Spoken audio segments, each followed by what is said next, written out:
పట్నంలో ఆతవన్నం అస్సలు అర్థమైతలేదుల్లా. పొద్దుగాల ఎండ కొడుతుంది, పగటిలి మబ్బుల పడుతుంది, మళ్ళా మాపటిలి ఎప్పట్లెక్కనే అవుతుంది.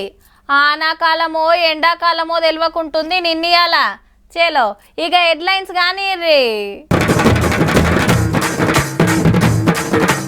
గ్రూప్ ఆఫీసర్ల కొడిసిన ట్రైనింగ్. రేపటి శాసనసభ సమావేశాలలో తల్లిదండ్రులను చూసుకో వాళ్ళ జీవితాలలో 10 నుంచి 15% కోత విధించి వాళ్ళ ఖాతాలు వేయడానికి నిర్ణయం తీసుకోబోతుంది. భూదాన్ భూముల మీద కొట్లాట, ఇండ్లు కట్టిస్తామని మంత్రి మాట.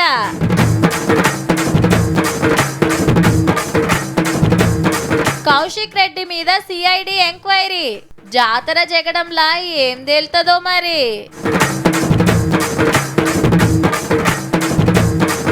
సాఫ్ట్వేర్ జాబులకు ఏఐ దెబ్బ, టెక్నాలజీలా update కావాలబ్బా.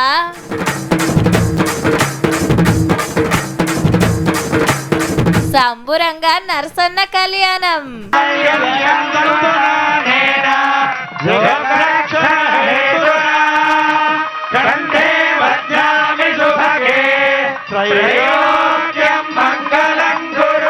Hyderabad police command control సెంటర్లో విద్యాశాఖపై సమీక్షా సమావేశం నిర్వహించారు సీఎం రేవంత్ రెడ్డి. మారుతున్న విద్యాబోధన, ప్రభుత్వ పాఠశాలలో వసతుల పెంపు వంటి కీలక అంశాలపై అధికారులతో చర్చించారు. టెక్నాలజీకి అనుగుణంగా బోధనా పద్ధతులలో మార్పులు రావాల్సిన అవసరం ఉందని అభిప్రాయపడ్డారు. విద్యతోటే జీవితాల్లో మార్పు వస్తుందని మరోమారు చెప్పారు. ఆ తర్వాత ఎంసీహెచ్ఆర్డీలో గ్రూప్ 1, గ్రూప్ 2 ఆఫీసర్ల శిక్షణ ముగింపు కార్యక్రమంలో పాల్గొన్నారు.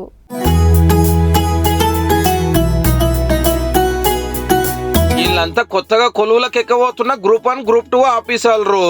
మరి చెన్నారెడ్డి మానవ వనరుల అభివృద్ధి కేంద్రంలో 43 రోజుల ట్రైనింగ్ కొడిస్తే సీఎం సార్ వచ్చి ఆల్ ది బెస్ట్ చెప్పిండు. పాత సర్కార్ 10 ఏళ్ళు ఒక్క గ్రూప్ 1 జాబ్ కూడా ఇవ్వకుంటే మేము 2 ఏళ్లలోనే ఇచ్చినాం. అయినా సర్కార్ జాబులు అమ్ముకున్నది పైసలు పెట్టి కొనుక్కున్నారని కొందరు ఏదేదో మాట్లాడిరని గరం అయ్యిండు. తెలంగాణ స్టేట్ హైకోర్టు నుంచి సుప్రీంకోర్టు వరకు మీరెంత నిబద్ధతతో ఎంత కష్టపడి సాధించారో గుర్తించి ఈ ప్రభుత్వం మీ పక్షాన నిలబడ్డది. న్యాయస్థానాలలో మీ వాదనను బలంగా వినిపించడం జరిగింది. గ్రూప్స్ జాబ్ కొట్టిన వాళ్ళు ఆడనే ఆగిపోవద్దు, మంచిగా పనిచేస్తే ప్రమోషన్లు కొట్టొచ్చు అని ఈ మాట యాద్ చేసిండు. 8 సంవత్సరాలు పూర్తి చేసుకునే సమయానికి మీకు ఐఏఎస్లుగా అయ్యే అవకాశం వస్తుంది.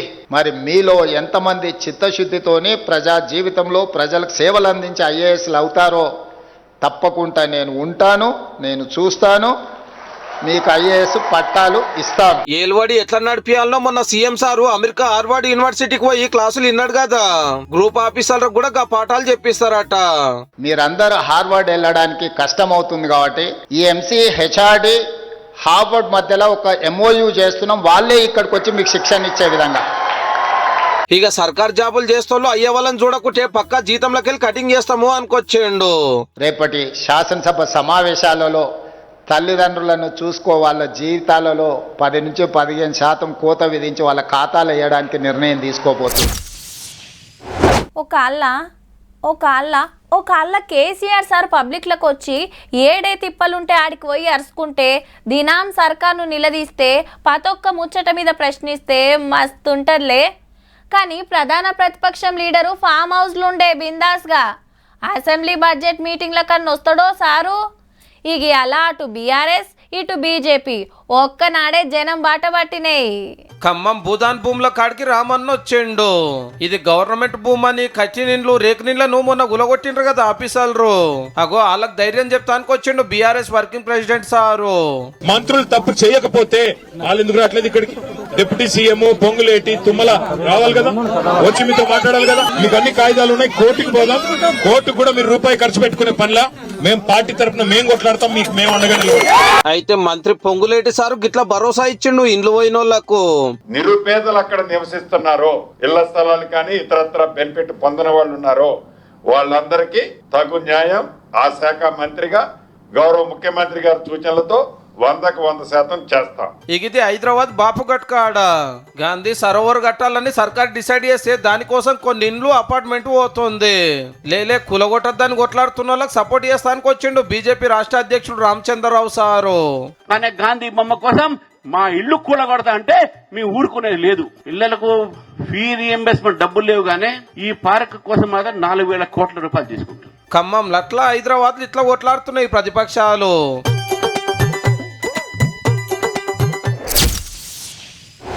రాజకీయంలో ఎట్లుంటదంటే ఎవలతో నాకెందుకు, నా పని నేను చేసుకుంటా, గెలిపించిన వాళ్ళ అక్కర్లు తీరుస్తా అనేటోళ్ళు పెద్దగా మాట్లాడరు, ఎక్కువ అగువడరు. ఇక రెండో రకం లీడర్లు ఎప్పుడో పంచాయతీ మోపు చేస్తారు. ఆష్టమైతే జగడాలు లొల్లులు. ఈగేముంది, ఎప్పుడు టీవీలల్లా పేపర్లల్లా అగువడుతూనే ఉంటారు. మరి గీసారు అట్లనో ఇట్లనో మీకే తెలవాలే.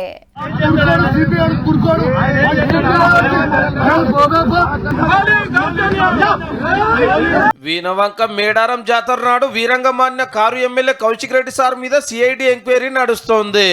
జాతర అయిన ఆఫీసర్లు వచ్చి ఆ దినం ఏమయ్యింది, ఎట్లా అయింది, పోలీసు వాళ్ళను అట్లనే దుఃఖాలు పెట్టిన వాళ్ళను అడిగి వివరాలు రాసుకున్నారు.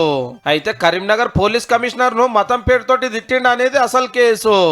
ఎమ్మెల్యే గారు సారీ చెప్పాలని ఐపీఎస్ ఆఫీసర్ల సంఘం డిమాండ్ చేస్తే సార్ ఏమో గీ సవాల్ చేస్తున్నాడు. మీరు రాసినట్టు నేను అన్నట్టు ఒక్క వీడియో గిట్లా మీరు చూపిస్తే నేను నా ఎమ్మెల్యే పదవికి రాజీనామా చేసి శాశ్వతంగా రాజకీయాల నుంచి తప్పుకోవడానికి నేను సిద్ధంగా ఉన్నా. హుజురాబాద్ నియోజకవర్గం వీనవంకల సమ్మక్క సారాలమ్మ జాతర 50 ఏళ్ల కంచెల్లి నడుస్తుంది. ఆడ పెత్తనం కోసం కౌశిక్ రెడ్డి సార్ అప్పట్లో కోర్టుకు పోతే ఓడిపోయిండు. మొన్న జాతర నాడు దర్శనానికి ఇంటోళ్లను కార్యకర్తలను ఇంటేసుకొని పోతుంటే అందరు వద్దు సారు, లొల్లి అయ్యే డేంజర్ ఉంది, మీ ఇంటోళ్ళే ఓన్రి అన్నందుకు రోడ్డు మీద ఊకున్నాడు. ఆడికెళ్ళి ఈడికొచ్చి అమ్మవారు రాకముందే గద్దె మీదకెక్కి నిలబడి పోలీసులకు వార్నింగులు ఇస్తుంటే గిట్లా లేవట్టుకపోయి లేలే పోలీసులే నాకు మర్యాద ఇవ్వలేదు, ఉల్టా కేసు పెట్టిండ్రు అనేది సారు మాట. మీ ఆఫీసర్లు అందరూ కూడా ముక్కు భూమికి రాకి తప్పైందని క్షమాపణ చెప్పాలి. ఈ ముగ్గురు పోలీస్ ఆఫీసర్లు సస్పెండ్ అయ్యే వరకు నేను ఈ పోరాటం చేస్తూనే ఉంటా. మరిగా సిఐడి ఎంక్వైరీలు ఏం తెలుస్తుందో కానీ కౌశిక్ రెడ్డి సార్ అయితే ఎప్పుడొక లొల్లి ఉంటూనే ఉంటది.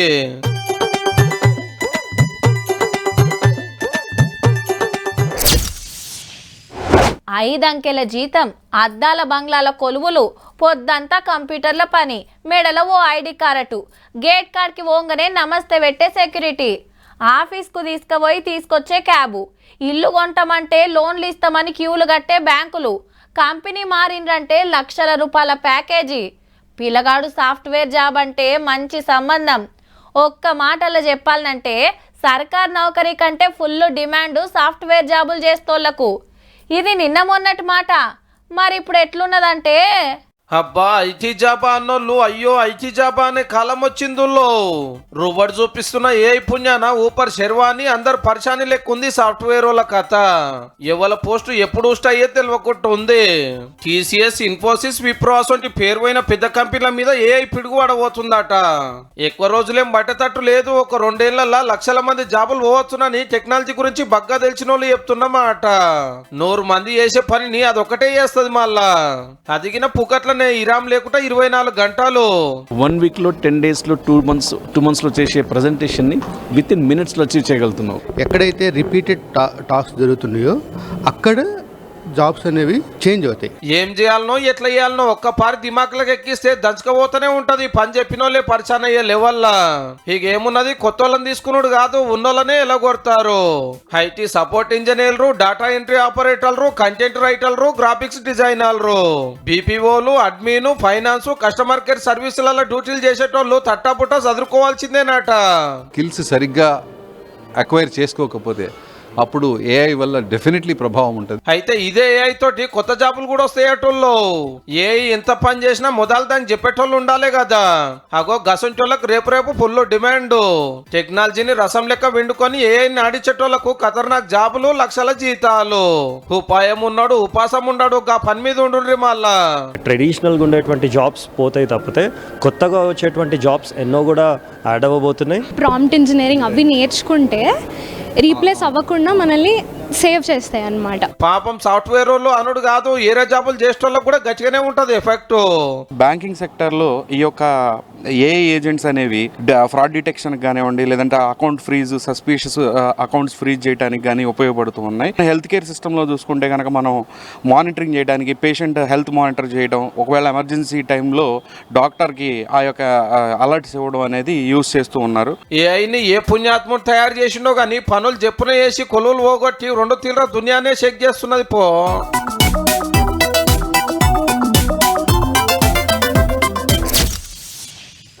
కేరళ లేలే కేరళం. అవునబ్బా, కేరళ రాష్ట్రం పేరును కేరళం అని మార్చిండ్రు. ఏ మాటకా మాట, ఆ రాష్ట్రం మస్తుంటదబ్బా. కొబ్బరి తోట నడుమ ఇండ్లు, పడవ ప్రయాణాలు, పచ్చటి అడవులు, బీచ్లు. ఆహా, ప్రకృతి అంటే ఇదే రబ్బాయి అన్నట్టుంటదుల్లా. గందుకే మనోళ్ళు కూడా శితం మంది పోయేస్తుంటారు.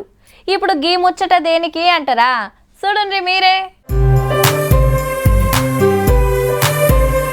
ఆహా, పడవ ఇండ్లలో పోతుంటే ఏమన్నుంటదా? కానీ అందులో తిరగాలంటే కేరళం పోవాల్సిందేనాయే అని ఫీల్ కాకుర్రి. 4 వద్దులైతే మన హైదరాబాదులనే తిరగొచ్చు గాని హౌ హుసేన్ సాగర్ ల 2 దుర్గం చెరువుల 6 తిప్పాలని డిసైడ్ చేసింది టూరిజం శాఖ. బోట్ హౌస్ ఎట్లుంటదంటే ఓ హాలు, వంటర్రా, కిచెన్, బెడ్రూమ్లు, బాత్రూమ్. ఇంట్లో ఏమేం సవలతులు ఉంటాయో సేమ్ టు సేమ్ ఉంటాయబ్బా.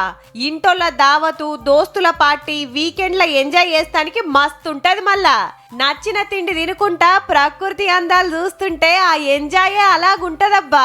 రాత్రికి ఇంట్లోనే ఉండొచ్చు. మన హైదరాబాద్ లా బోట్ హౌజులు తిప్పుతారట అని తెలివంగానే పబ్లిక్ ఒగముర్చుడు కాదు పో. ట్యాంక్ బండ్ కాడ బోట్ హౌస్ వస్తే బాగుంటుంది.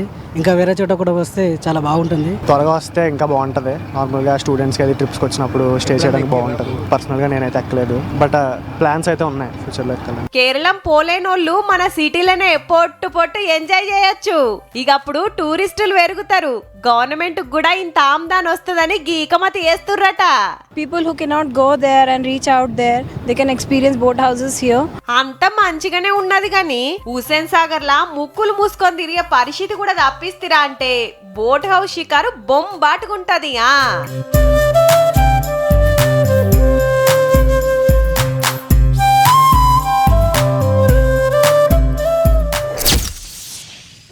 ఇప్పుడు ఇంటింటికి నల్ల నీళ్ళు వస్తుంటాయి. ఊతార్లు ఉన్నోళ్లకు జరంత నల్ల మంచిగా పోస్తుంది. గడ్డ మీద ఉంటే తక్కువ వస్తాయి. కానీ కొందరు ఏం చేస్తారు, గవ్వే నీళ్లు ట్యాంకులకు ఎక్కాలని నల్లాకే మోటార్లు ఫిట్టింగ్ చేస్తారు ముద్దుగా.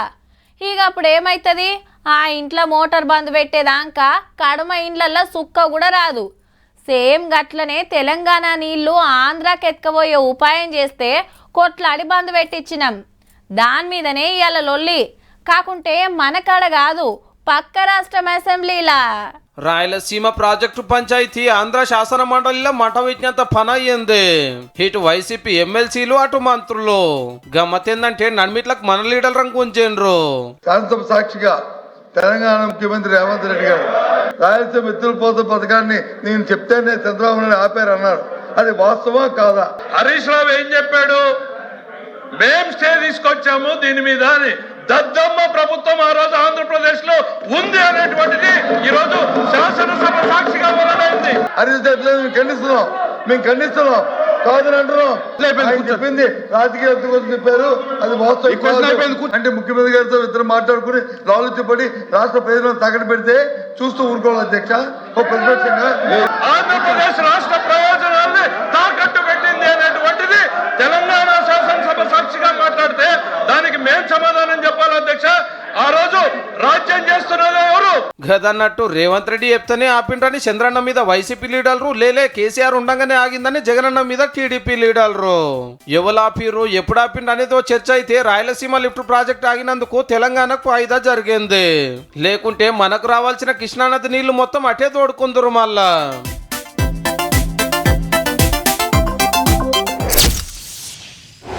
బస్ స్టాండ్కు పోదామని ఆటో ఎక్కుతారు. దిగేటప్పుడు హ్యాండ్ బ్యాగ్లో లగేజ్ బ్యాగో మర్చిపోతారు. మంచోళ్ళు అయితే స్టేషన్లో చెప్తారు, లేదంటే అంతే. ఇక బస్ స్టాప్ వచ్చిందని మాత్రం దిగుతుంటారు. బ్యాగు బస్సులనే ఉండిపోతుంది. అందులో విలువైన వస్తువులుంటే దొరికిన వాళ్ళకు పండుగ. ఇక కండక్టరో డ్రైవరో చూస్తే తెచ్చిస్తారు. కానీ గాళ్ళ కంట్ల పడ్డదంటే ఎటుకెళ్ళి ఎట్లొచ్చి మస్కా కొడతారో తెలియదుల్లా. మీకు దండం పెడతా, దొరికితే ఇయ్యుర్రని ఒక ఏడుపు కాదు పాపం. మైబాద్కి వెళ్ళి నర్సంపేట పోతానికి బస్ స్టాండ్ లో ఎయిటింగ్ చేస్తుంటే అక్కోళ్ళ పెనిమిటి జేబులున్న గోల్డ్ కొట్టేసిండట ఓ బడవేగాడు. 4.5 తులాల బంగారం, 3 తులాల ఎండి, 7 లక్షల ఇలువనట. మన్మరాలు పుట్టినరోజని పాయిరంగా చేపిచ్చి దావత్కు పోతాంటే నడిమిట్లా గింత పనైంది పాపం. ఎమటే పోలీసులకు ఫోన్ కొడితే బస్ స్టాండ్ అంతా పునుకులాడినరు. ప్యాసింజర్ల బ్యాగులు చెకింగ్ చేసిండ్రు. ఎంత దేవులా అన్నా ఏడగువల్లే అటెనక సీక్రెట్ కెమెరాలు పరీక్ష బట్టి చూస్తే గీ అన్న మీద డౌట్ కొట్టిందట. బస్సు దిగి మాత్రం ఉరికొచ్చిండు. వీళ్ళు బస్సు కోసం వెయిటింగ్ చేస్తుంటే సందు చూసుకొని జేబులకెళ్ళి కొట్టేసిండో ఏం పాడో. మరి వీళ్ళ కాడ గోల్డ్ ఉన్నది, అది కూడా జేబులో పెట్టుకుంది. ఎట్లెరకైందో చూస్తుంటే ఎవరో తెలిసిన మనిషే గీ పని చేసినట్టుండబ్బా. ఇల్వగల్ల వస్తువులు బంగారం ఉంటే ప్రయాణాలప్పుడు జర పైలం మరి.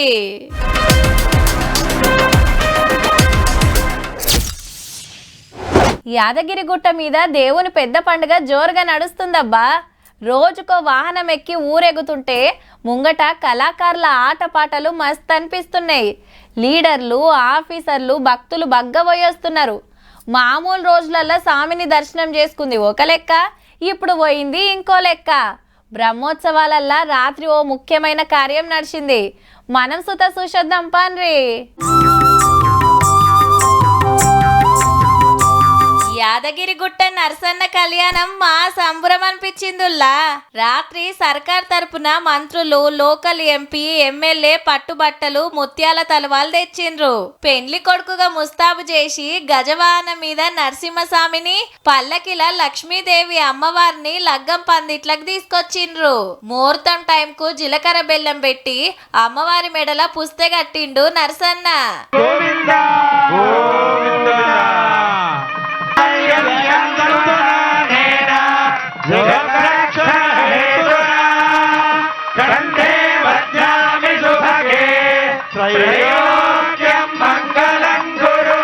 అటెనక తలవాలు పోసుకున్నాడు.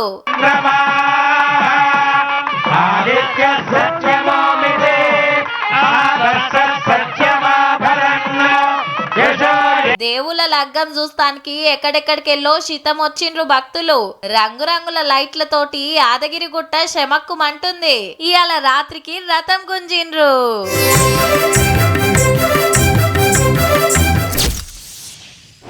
దుకాణానికి పోతిమి, పాల ప్యాకెట్ తెచ్చుకొని దాగితిమి. అంత దూరం ఎవడు పోతాడంటే ఇంటికాన్నే వేసిపోతారు మంచిగా.